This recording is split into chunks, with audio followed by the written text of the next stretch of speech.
Reconciliation is the bookkeeping superpower that proves your records match reality. Doing it in FreshBooks is straightforward and essential. Welcome back to Guide with Samuel. Go to Accounting, Bank Reconciliation. Select the bank account and the statement period. Enter the ending balance and ending date from your bank statement. FreshBooks will show all the transactions you've recorded. Check off each one that appears on your bank statement. The goal is to get the difference to zero. If it does, click Reconcile. My crucial pro tip: start with connected accounts.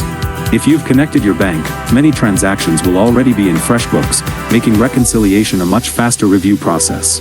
It turns a dreaded task into a quick monthly confidence check. Lock in your accurate financial position every single month. How often do you reconcile? Weekly, monthly, or when you have to? For more peace of mind bookkeeping guides, hit subscribe. Thanks for watching. I'm Samuel, and I'll see you next time.